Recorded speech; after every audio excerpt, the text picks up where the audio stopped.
tongava aminareo araka ny finoanareo. Mateo toko fasivy andiny fasivy ambroapolo. Indraindray isika eo amin'ny fiainantsika dia mandalo fizahan-toetra, mandalo fitsapana maro samihafa, ary ao anatin'izany fitsapana izany dia mampianatra antsika indray ny tompo amin'ny teny ity fa tokony ampitombo ny finoantsika izany, ampitombo ny fifandraisantsika amin'Andriamanitra. Ny finoana mantsy no mampifandray antsika tsiraray avy amin'Andriamanitra, ary ny finoana ihany koa no mampifandray ny fahalemen'ny olombelona amin'ny herin'Andriamanitra, amin'ny herin'i Kristy. Ka tsy tokony hahena na dia eo aza izany fitsapana maro samihafa izany. Mila finoana matanjaka sy firaisana amin'Andriamanitra isika. Ilayntsika ny miray amin'Andriamanitra, ilayntsika ny manana finoana matanjaka mba hahavitantsika asa lehibe izay napetrak'Andriamanitra manoloana antsika tsiraray avy.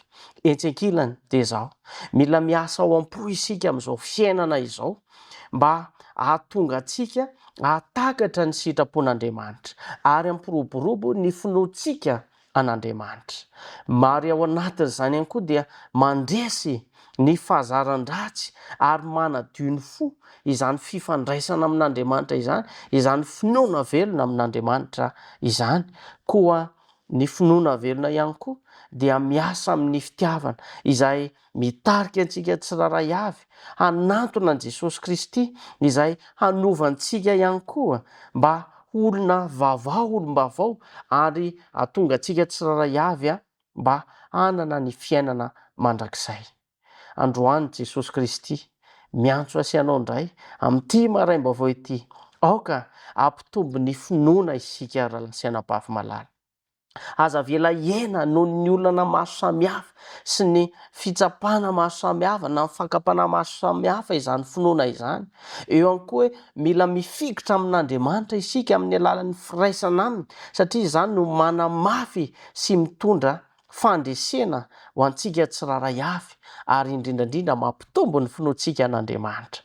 Ovay ny fiainana, ovay ny fiainantsika izay tsy ampitombo ny finoana ao anatintsika tsiraray avy. Aoka naiky ny sitrapon'Andriamanitra isika ary mila mandresy ny fahotana isika.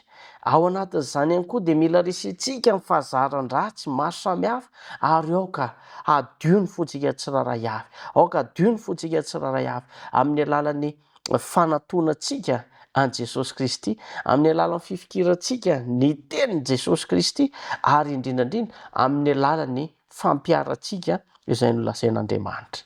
Amin'ity an'ity dia izao, aoka isika hanamafy ny finoana, hanantona an'i Jesosy Kristy amin'ny fo madio, amin'ny fo manontolo, ary hanolotra azy, atolontsika eo aminy izany ny fiainantsika rehetra mba ho voavolavola sy ho tarihan'ny fanahin'Andriamanitra. Rahalasanam-bavy malala, misy manantena aho fa nandray ny lesona sazantsika tsika amin'ity anio ity, ary ho tonga zava-misy eo amin'ny fiainantsika anie izany tenin'Andriamanitra izany, andeha ho amafisintsika amin'ny alalan'ny vavaka izany. Ray eo, misaotra anao izay noho ny fitiavanao anay. Misaotra noho ny teninao izay nomenao anay ihany koa tamin'ity maraim-baovao ity.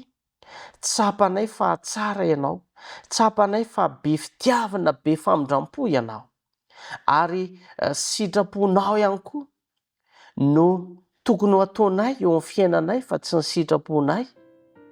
Ary ao anatin'izany dia ampitombo mandrakariva Jesosy malalo ny finoanay tsiraray avy, ary ampio sy ampianaro izay mba ahay hikolokolo ny fifandraisana tsara aminao, ary ny finoanay dia tsy ho voahozongozona satria manana anao izay. Mitahiny mpanaraka izao fandaharana izao amin'ny anaran'i Jesosy Kristy. Amen.